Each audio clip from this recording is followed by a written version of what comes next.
You are the chief organizer of terrorists. You are the one sponsoring them. You are the one financing them. You are the one doing this. You are the one doing that. Okay, Simon Ekpa, oh yeah, sit down here.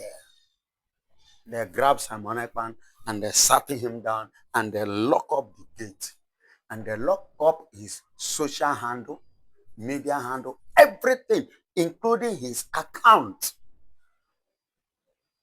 And they set up some inquiries, monitoring department, monitoring everything about Simon Ekpa. Yet, what Nigeria government accused him of keep increasing in a large number. You understand? I believe when somebody is a leader of a particular thing and you capture that leader, the financier of that, and you monitor his finance, I think you will destabilize the financial aspect and the strength of that group, true or false. But ever since Simon Ekpa was arrested, monitored, watched by the Finnish government, yet this death of a thing, bro, go and check the number of people that died in the absence of Simon Ekpa to compare the number of people that died when Simon Ekpa was free. In Benue, over 200 was, died in a day and roasted in the absence of Simon Ekpa. Was it Simon Ekpa that committed that atrocity while in Finnish government prison? Is a question. The Ebonyi State invasion of the Fulanis. While Simon Ekpa was in prison, Ebonyi State was invaded. Is it Simon Ekpa that invaded the place from Finland prison yard? I'm asking. The kidnapping that took place, the last one at least recently, that shake many Yorubas, which there is one platform, the one TV that which I sent that protest of the woman, what she was saying regarding the government. Was it Simon Ekpa? Do you know how many Nigerian generals? Let me shock you. Do you know that it was in the absence of Simon Ekpa that Oba, General Oba, was killed? It was in the absence of Ekpa that so many barracks in Niger State, Borno, Sokoto, Kaduna was invaded in the absence of Simon Ekpa. But all this, they are still calling him a terrorist. Who are the people carrying out this very act? Because if truly he was the one, I believe the rate at which all these things is going should have reduced by now, based on the extent, how long they have been holding him and keeping him. That is to tell you that Nigerian government is responsible and should be held responsible. Let Abacha, I quote and I quote again, made a statement. He said, any insurgency that lasted more than 24 hours, that the government should be held responsible, is aware of what is happening, and that is what is happening in Nigeria. When this Boko Haram started, do you know that Boko Haram started in Sokoto? Before, it was now moved and became rampant in Borno when Shetima, the vice president of Nigeria, was the governor of Borno State. He financed and supported. Then the El-Rufai was the Kaduna governor. They are the people that... And Jonathan brought in a soldier, a man called Ihejrika. You can ask. Ihejrika matched them. All the northerners revolted. That Jonathan want to finish them. because he wants to stop this. And I will not forget interview granted to Jonathan by Harari, one of the best journalists in America as at that period. The man is retired now. Do you understand? They asked Jonathan, Boko Haram, and then he said Boko Haram, they cannot disturb his government, and they are not disturbing him. Then he sent the Hejrika, the whole Northerners, including Sultan of Sokoto and the rest of them, including this article you are seeing today, all of them ganged up against that very act, which led Jonathan to withdraw Hejrika, because Hejrika gave them the heat, and everywhere Morocco,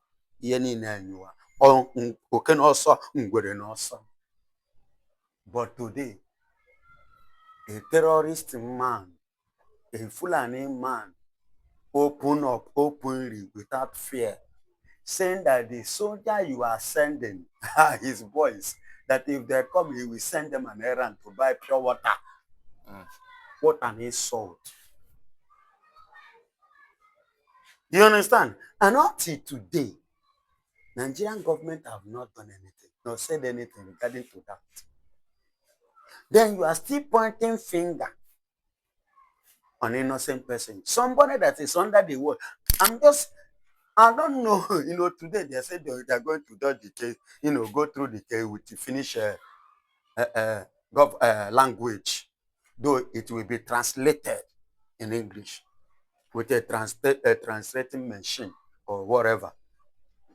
But in this case, if the government of Finnish can be fair enough, and if the world can be fair enough, and if the EU, where they belongs to, European Union, can be fair enough, United Nations, UN, can be fair enough, let this matter be, escalate and expand so that the real truth should come in. Now, I will give you an example. Okay. If truly Simon Ekpa is the financier of what is happening, check yourself. How much is the worth of Simon Ekpa? For him to be able to finance, to sponsor, and to lead such group, what was his net worth? And this man we are talking about, I've been in Finland for so many years, and he served Finnish government for so many years. So if there is any irregularity about him currently, I believe that the Finnish government should be in position to tell me and you, because it's not in Nigeria with us here anymore. He's not with them, and he have been living with them, marry and have his own family. So they know him. They are the one that will even tell much better of Simon Ekpa today than me and you that is here. If truly they want to be fair enough, the truth suppose go and listen to Alex Babi. Okay. If you listen to that young man's speech and what Mike Arnold have said, even John James regarding to, they are not speaking good of this country. I'm talking of the recent people now. They are not. Go to Europe and see, and you see them that are what they are saying regarding to this country. Yet they are still saying some. So we are keeping our fingers crossed. Let's see if truly there is a truth in Finland, or maybe Finland want to copy Nigeria and sell out their dignity, because Nigeria has sold their own dignity. Are you hearing me? So maybe they want to bring themselves to zero, of which even if they do, the truth will eventually come out and they will still remain doomed, just like Nigeria today. I think when they were maltreating Nnamdi Kanu, Nnamdi Kanu was asking, Omotosho, where is the law? Show me the law. Because according to the law, you're supposed to, when you are judging a man, or you want to, condemn a man or judge a man, conclude a case of a man, you go to the law. You say, look at what the law say. And I have cross-checked it and have, look at it front and back.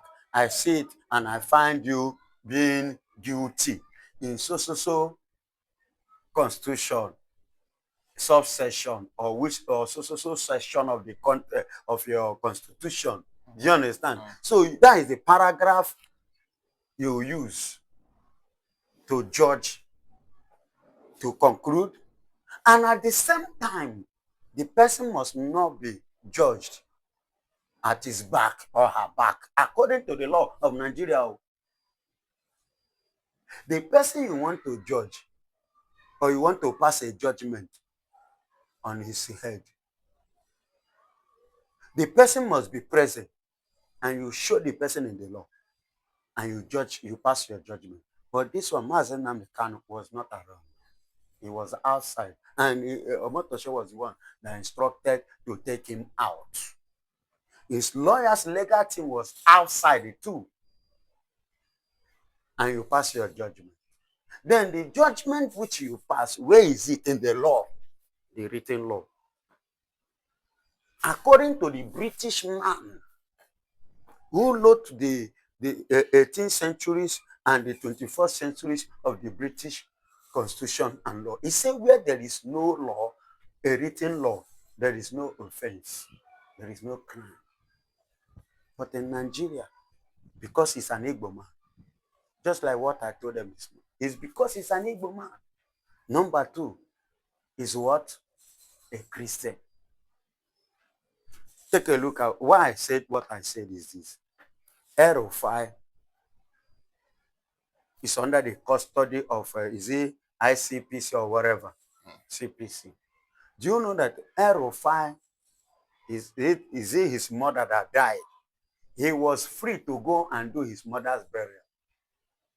Then I return back. During Ramadan that just finished, now Islamic District, Erufai was free to go and participate and did his Ramadan whatever, and return back. But come to the case of Nnamdi Kanu, under the watch of the DSS of Nigeria, the same country, Kanu mother died. Kanu did not see the dead body of his mother. They did not allow him to go and bury his mother. His father died. They did not allow him to go and do his father's burial. So what are we saying? DSS denied him that because he's an Igbo man, because he's a Christian. You see the difference? Yes, that's it. How many times has any military group invade Erufai house? Even Marami, despite the fact that they saw in a whole story building, Marami filled it up with arms without license by the government. Yet they have never invaded his house, not to talk of taking lives in that aspect. But Nnamdi Kanu, innocent man, house was invaded, people was died. You see, so far so good. And the people brutal that carry out that very act has not been called to order regarding to it. Is it Simon Ekpa that carried that very act that Nnamdi Kanu house? What happened in Obigbo? Mwike. Is it Simon Ekpa that carried that act? And Nnamdi Kanu that group and send those people to go and buy people in Obigbo, their own brothers? No, let's be sincere and let us, make sense. Truth will definitely come outside. No matter how Nigeria try to cover up, no matter the game they try to play. I know because this is not Nigeria. And they never believe that this case will come to this extent. I said the worst mistake of, I'm like joining Obasanjo to make this statement now. The worst mistake of Nigeria is a mistake of paying attention to Nnamdi Kanu. It's a mistake of seeing Nnamdi Kanu as an enemy. It's a mistake of going after Nnamdi Kanu. It's a mistake of attempting to assassinate him. That is the worst mistake the Nigerian government has made. Right. and where they finally finished themselves. Two, the first one was a kidnapping rendition.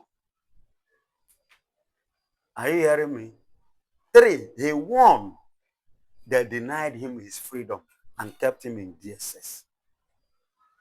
Then they turned over a statement, which many DSS boss, Mr. Ajayi, make the same statement. CDS Musa make the same statement.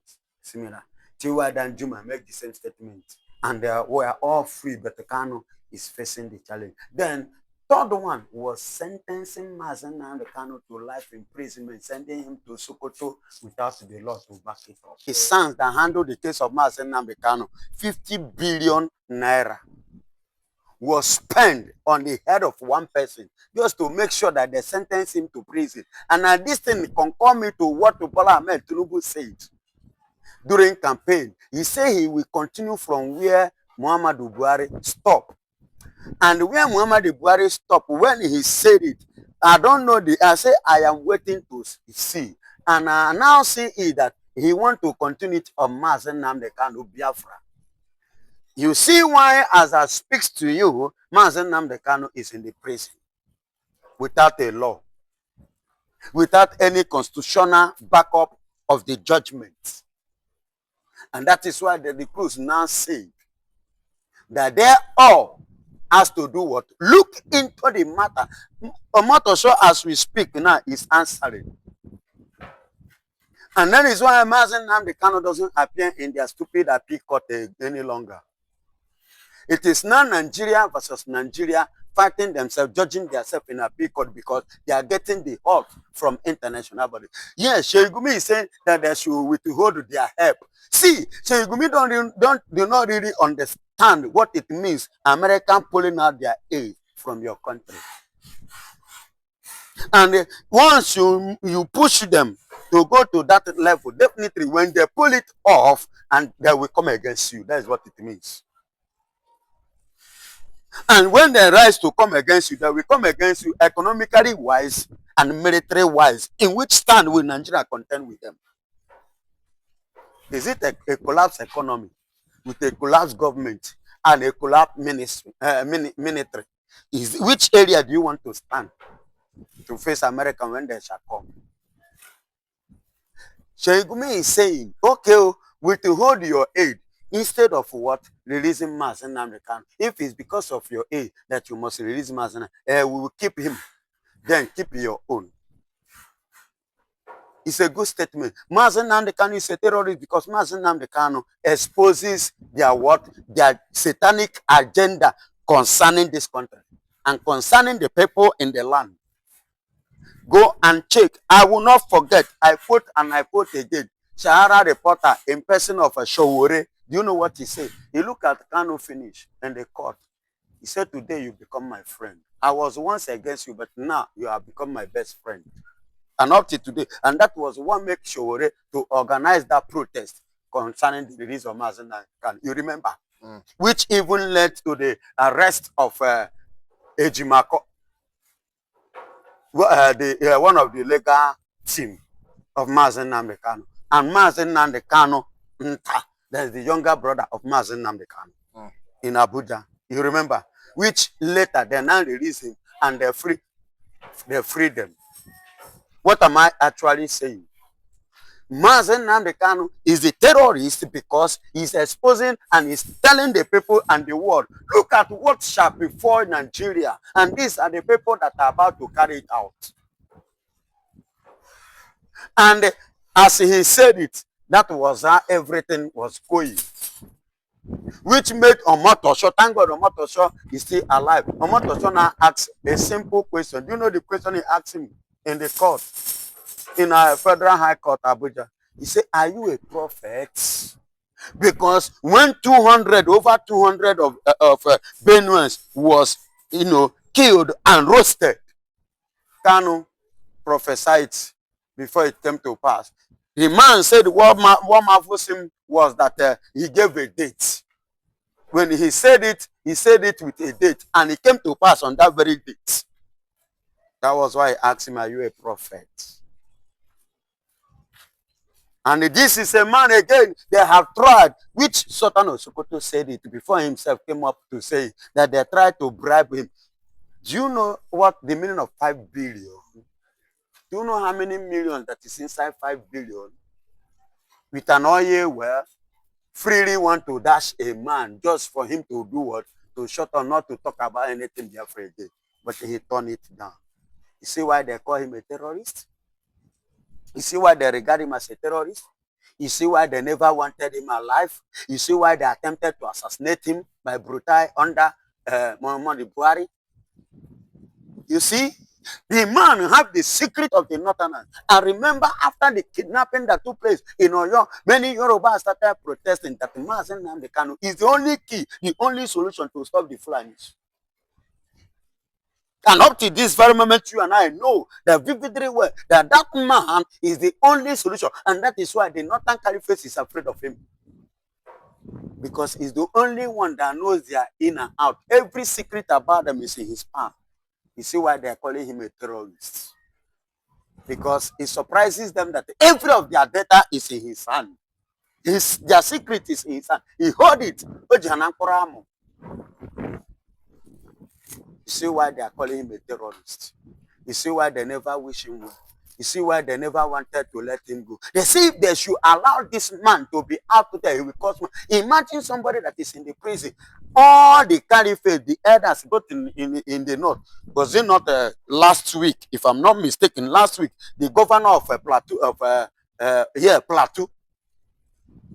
was confessing and begging that the Biafrans Igbos should forgive them. Didn't you see it? Muswanga was he's Muswanga, somebody, the Plateau State governor. Didn't you see? Yeah. Did he deny it? It was in his ass handle where he was begging and pleading that they should forgive them, that they were deceived. A man in the prison drawing attention of so many people, both international and Nigeria. Do you know how many times you go to the meeting? All of them have, they send them to go and be pleading with him. Because they never knew that that man is as tough as like this. They never knew that he has such connections, such link in this struggle. It is now they now understand. I will not forget. Now, today is Saturday. During the week or last week, ending last week, Obasanjo make a statement. He said that he's warning Nigeria that they shouldn't ever make any move. That what happened in 1967, they shouldn't allow it to repeat again. That if they do, if Nigeria do, the rest is case. It's not going to be funny. It's not going to be funny for Nigeria. So it's better they do everything peacefully and amicably. But in Nigeria, Sheigumi and Co is not ready for that. And somebody like a Biafran evangelist is ready for somebody like Sheigumi. Otobuno si choye ni ya bawa yotele. Obori ya wusasea. Ekwensu ga-akọ ya ọkụ. Nke abụrụ Chukwu. Ekwensu na onwe ya ga-eme ihe. Yes. Yes. He's blowing hot. Nnamdi Kanu is what? He's a terrorist. Has Nnamdi Kanu ever killed a cockroach in your house? But you see the Fulanis all over Nigeria, they are the one causing problems. I want to ask a question. If na Igbo people, they travel from one state to the other, they keep people like this. Shey Nigerian government go fold their hand like this? They look, including you, Sultan of Sokoto and Sheigumi, that is supporting this atrocity. Just the simple thing, being that the Igbos too, Ifajuna and Nzog, we are involved in the coup in 1966. You people target a name. Because Igbo people, we are involved in NSAS. You people, now Igbo people. But coup have been going. A lot of protests have been going on. Because Igbos have washed their hand. You've not given it. Igbos want to go. Igbos are terrorists. Good and fine. No problem. I accept. I want to go. I don't want to terrorize you again. I want to go. You are still saying no. That means I am not. Yes, I'm not. And I can never be. Mazen Nnamdi Kanu is not. But they are just, calling him a name of what they are. They are giving him a name of what they themselves is. Because freedom fighters like Mazen Nnamdi Kanu, agitators like Mazen Nnamdi Kanu is not a terror, and it can never be one. Because he is conquering Nigeria on daily basis with what? With the truth. The Bible said that thou shalt know the truth, and that truth will make you free. Thou shalt know the truth. And it was the truth which Mazen Nnamdi Kanu knew that is conquering and burying Nigeria. That today he has become a global phenomenon which Nigeria cannot and they will never silence him. I have some Yorubas, some will not all. Some of them that are ignorant and they are and they out of their hatred, they go kill him, and then go do and this. If Buhari catch him, Buhari no do anything. And when they catch him, the other, is he not still alive? The man that even said the recent stupid Igbo man that said that should kill Kano before, where is the man today? All of them that plotted against Kanu, where are they today? How is their life? No, that is the question. How is their life? The soldier man, the Igbo man, the one that is saying, bring Kanu, that Kanu is a terrorist, Igbo people, this one, that one. Don't worry, they have paid the man. I don't know where you get the point. Okay, yeah, the video circulating online. The video that is circulating online. The Igbo man telling the vice president of Nigeria that their forefathers never told them that Nigeria will separate. That the Biafran agitators are wasting their time. That is what he, because his own ancestors are blind and they are cursed. Their own ancestors committed a crime called felony, so they now chase them out of Igbo race. So, it's an outcast. That is why they cast him and his generation. That's where this idiot came from. That's why he's telling you Igbos that are agitating are coward or whatsoever language he uses. Because he himself, it's a paid element that will later regret. And of which, thank God they are showing themselves now. Including Lolo Neka whatsoever. Thank God they are showing that, because at the end of yesterday, I will not lie to you. I have told you people, and I said through this channel, I told you God gave it to clearly. Biafra has come, but they will not call it Biafra. And if you watch in the S handle of Ngozi Orabeze now, it's calling it a Christian nation. Do you get it now? And yesterday, there was a song the Lord God Almighty gave to me. He said, I will never ever stop my journey halfway until I reach my home. Until I reach my home. You know that song? That was the song that Baba Jehovah gave me. That was yesterday. That means Biafra is unnegotiable, unstoppable, until we reach where we keep fighting. Keep fighting. Because soon, there's no later there. Nothing like sooner or later. Now, soon, it will be announced. They have sent Bianca to meet Netanyahu. And what happened? They have sent all the delegates, including the Fulanis. They sent them, they turned them down. Why should they be coming on behalf of Mazen Nnamdi Kanu release? Why should they interfere? That they should go and meet them. And funny enough, the most stupid movement that ever happened in this situation was the movement of Adeboye and the likes of them. That is the most shameful thing. I am highly disappointed in them, in the man of God. Because they have never come out for one day to debunk the killings of the Christians in Nigeria. And there are pastors. So those people, they are pastoring. If they kill them, who are they going to pastor? They have never, you see all them. Look at what Ibiome said. That's why Ibiome open eyes, say yes. Look at Odumeje them. Yes. That is how Shitunde Bakari and the nonsense likes of them. They're not the one that organize protests or just everywhere. Jonathan this, Jonathan that. The worst has happened to Nigeria, and none of these so-called pastors will come outside and talk again. None of them could protest. Rather, they are protect. That is why I say all of them are tribalistic pastors. They are not genuine.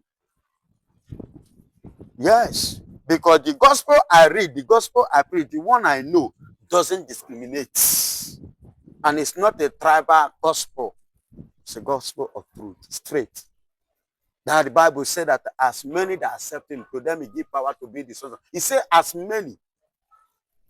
So it's not any pastor that come and become a tribal. It's not worth it. Yes. And I rest my case.